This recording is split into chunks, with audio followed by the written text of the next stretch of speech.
Welcome to the Realty Rundown, the podcast that cuts through the noise of the real estate world.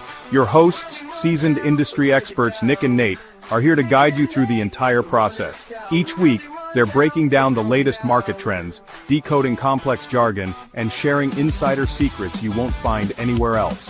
Whether you're buying your first home, selling a property, or building an investment portfolio, we provide the clear, actionable advice you need to make your next move your best move.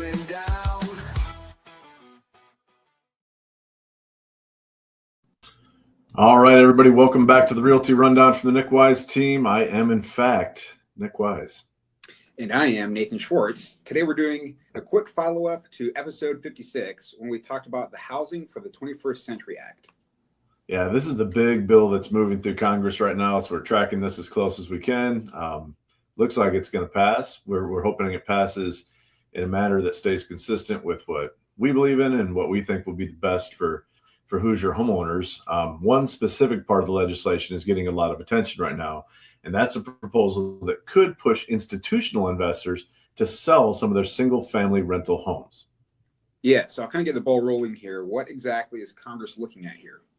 Yeah, so just to summarize again, large institutional investors, that's basically people that own a lot of homes, a lot of rental homes. And I shouldn't say people because it's typically corporations. So they've purchased thousands of single family homes across the country, especially since 2020. We've seen this trend increase. Many of those homes are actually in built to rent communities. We'll touch base on that again in a little bit, but built to rent is just what it sounds like. They're literally building communities that are immediately being sold to investors. They were built with the intent to rent, not to be purchased by individual homeowners. So instead of selling them to those homeowners, they're developing just for rentals. That's what I want to drive home here. So some lawmakers obviously believe that this removes the potential for starter homes from the market. One proposal with this housing legislation that's moving through would be to encourage or require, and those are key words, encourage or require some of these investor-owned homes to be sold back to individual buyers over time. Yeah, so what's the reasoning behind the proposal? So really the concern is what it has been for a while, housing supply for first-time home buyers. If large investors own too many single-family homes, you see fewer homes available for these buyers, which means more competition with cash investors. Pretty hard to beat out these guys, which results then in higher entry-level prices. So the goal here is to kind of create a rebalancing, get some rebalance in the supply, move it more toward the owner-occupants instead of these institutional landlords. So, I mean, I'm assuming this could put more homes or more inventory on the market? Yeah, definitely possible. Definitely possible. It really depends how it's implemented. So you've got some economists who are arguing that you've got build to rent communities, which actually increase the overall housing supply because developers are building homes that might not otherwise exist. Their goal is to build them for these investors that will rent them out. So if they didn't have those guys, would they bother to build them? It's a lot harder to sell one home at a time as opposed to here we built a bunch of homes and you're going to buy them all. Great, done. The others would say, investors, if they can sell some of these homes to individuals, it could create new buying opportunities for first-time home buyers. In fact, it obviously would. So it's really about what's the balance here? That's the debate, is really who should own these homes and how quickly should they transfer, if they're going to transfer, from investors to families. Yeah, so localizing this a little bit, how would this affect us here in Elkhart County?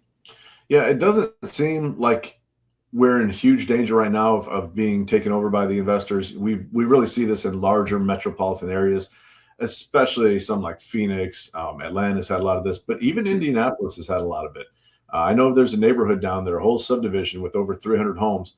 100% of them are investor-owned rentals. There was one of these situations where they had a developer come in and say, hey, I want you to develop this. I want you to build this many homes. I want you to build them like this. Developer said, great, I'll do that. And they're all yours. And so that entire subdivision down in Indy is investor-owned rentals. So, yeah. So this is not here in Elkhart County yet, but it is a growing trend.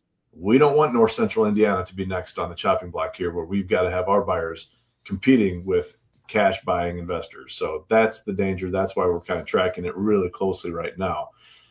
If these policies push investors to sell some of their homes, it's going to create more buying opportunities in the resale market, more opportunities for first-time buyers, and then potentially that lesser investor competition.